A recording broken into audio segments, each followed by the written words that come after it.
Bon, c'était prévisible. Rodri, vainqueur du Ballon d'Or, ça a fait énormément parler et il y a beaucoup de polémiques autour de tout ça. Salut à tous, c'est Cassé Asial. Aujourd'hui, on se retrouve pour une nouvelle vidéo.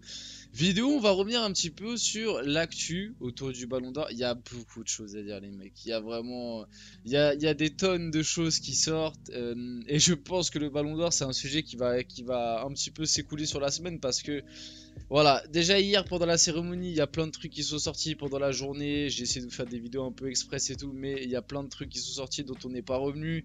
La réaction du Real Madrid de ne pas venir, on va en parler dans cette vidéo. Le fait que Vinicius n'ait pas eu le ballon d'or, le fait qu'aucun joueur du Real Madrid ne l'ait eu, qu'aucun joueur du Real Madrid du coup soit présent lors du ballon d'or. Ce qui se passe aussi autour de Rodri, ce qui se passe autour de Vinicius, le fait que le Real Madrid pense que c'est l'UEFA qui est en partie responsable. Il y a vraiment beaucoup de choses à voir et à dire. Dans cette vidéo, je vous ai sélectionné quelques actus, notamment par rapport au biais du Real Madrid qui pense que l'UEFA est responsable et aussi parler un peu du fait que le Real Madrid ne s'est pas déplacé. Et comme d'habitude, on va reparler du Ballon d'Or en tant que tel. Rodri mérite pas. Vinicius mérite pas. Bref, vous avez capté.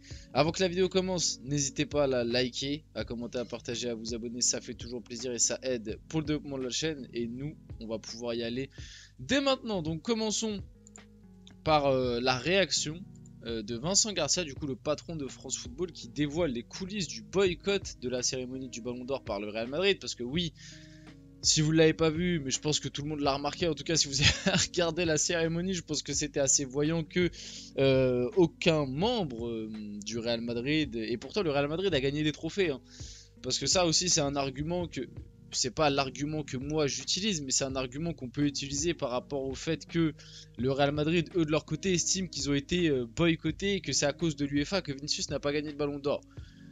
Dans un autre sens, tu peux rétorquer que Ancelotti a été élu meilleur entraîneur alors que c'était pas forcément une décision logique, on va dire. Il y avait débat, hein, il y avait débat avec d'autres mecs. Le Real Madrid a été élu meilleur club de l'année, bon ça, il n'y avait pas trop de débat. Et la dernière distinction, c'est Mbappé qui a été élu trophée Gerd Müller, égalité avec Harry Kane, tu vois. Et pareil, là, il y avait débat parce qu'au final, le Ballon d'Or a décidé de le donner aux deux, alors qu'ils auraient très bien pu départager entre l'un des deux. Et s'ils avaient départagé, c'est Harry Kane qui l'aurait eu parce que c'est Harry Kane qui avait joué le moins de matchs par rapport à Mbappé. Donc, tu vois, par rapport à ça, ils ont quand même eu 3 trophées sur 7, je crois en tout. 3 trophées sur 7, donc la moitié, c'est pas non plus. Bon, après, oui, t'as pas le principal, t'as pas le Ballon d'Or, mais voilà, le boycott de l'UEFA, on peut rétorquer des choses qui vont contre cet argument lancé. Donc, en tout cas, Vincent Garcia a répondu.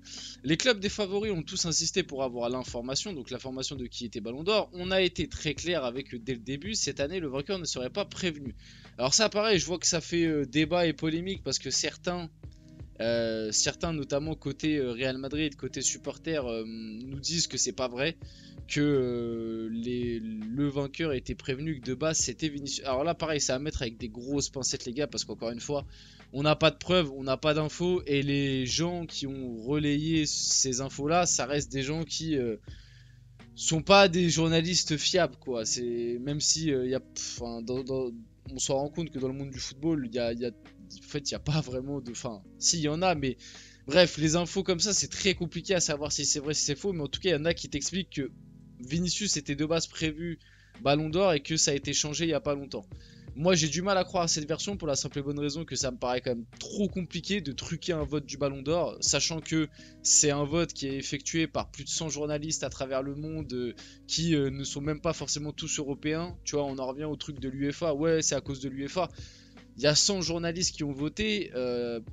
La plupart, enfin il y en a plus de, je crois il y en a une soixantaine ou une cinquantaine, c'est pas des mecs de l'Union Européenne, donc je vois pas en quoi l'UEFA pourrait intervenir là-dedans.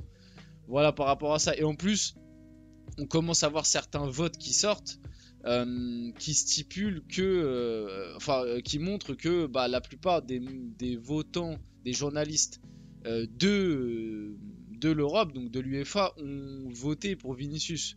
Donc l'argument UEFA, je le comprends pas trop. Peut-être qu'il y a des raisons et que moi je sais pas, parce qu'en fait moi j'ai pas d'infos, je peux pas venir vous dire ouais c'est l'UEFA qui est responsable sans preuve, parce que c'est accuser quelqu'un sans rien du tout, tu vois.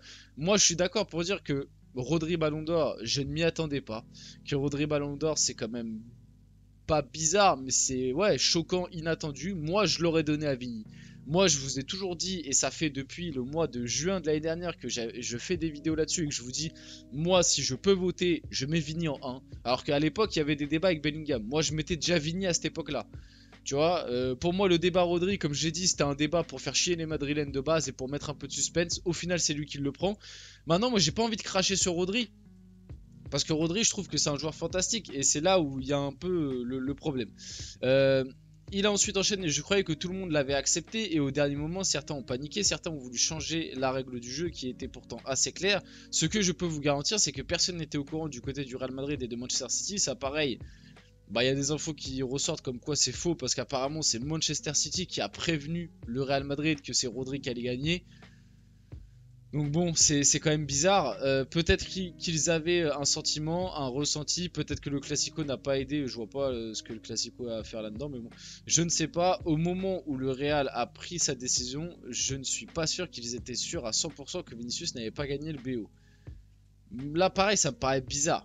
Ça me paraît bizarre que le Real, qui n'est pas sûr à 100% de le perdre, ne vienne pas.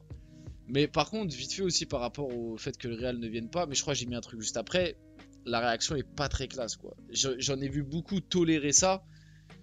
Moi je trouve ça quand même dur de tolérer ça, parce qu'en fait ça ouvre une porte très dangereuse. Parce que ça veut dire quoi?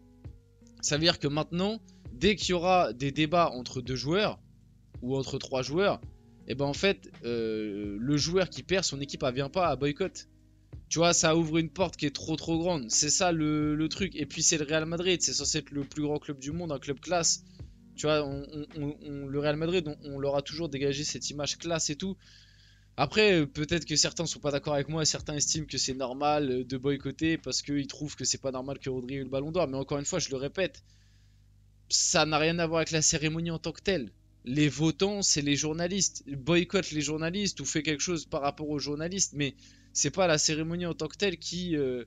Voilà, c'est un truc qui est fait sur la durée. Et pareil aussi, il y a un truc qui ressort, c'est que je trouve que le Real Madrid cette année a peut-être pas mis assez en avant Vinicius et ils ont trop joué la carte de ah oui, Vinicius se dégage un peu, mais il y a aussi Bellingham et il y a aussi Carvajal. Et tu vois, en fait, à vouloir jouer sur trois tableaux, là où les autres années, quand c'était Benzema, la propagande était full Benzema. Quand c'était Modric, parce que CR7 était parti, ça a fait une propagande full Modric. Quand c'était CR7 qu'il était encore au Real, ça faisait des propagandes full Real.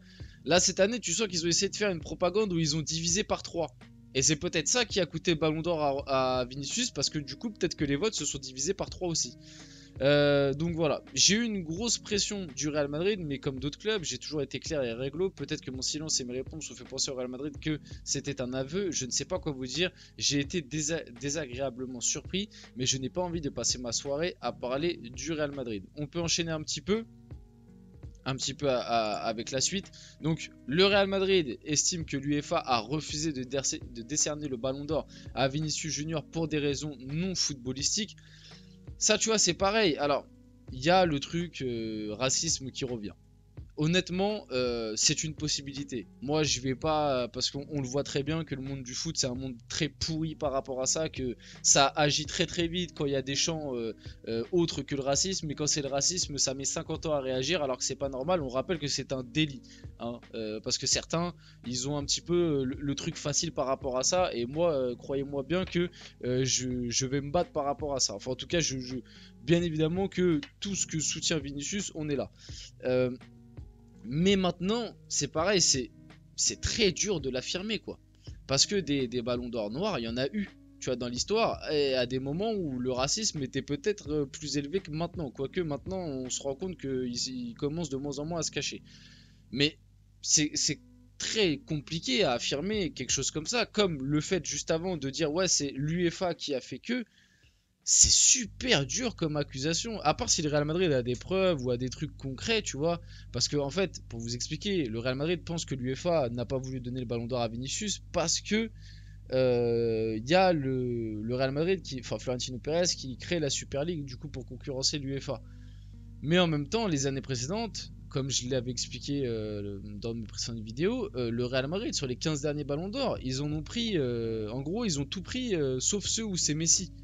Alors vous allez me dire, ouais, mais avant l'UEFA était pas trop là. Ouais, d'accord, mais l'UEFA, là, cette année, c'est pas eux qui organisent le truc, ils sont juste partenaires de la soirée.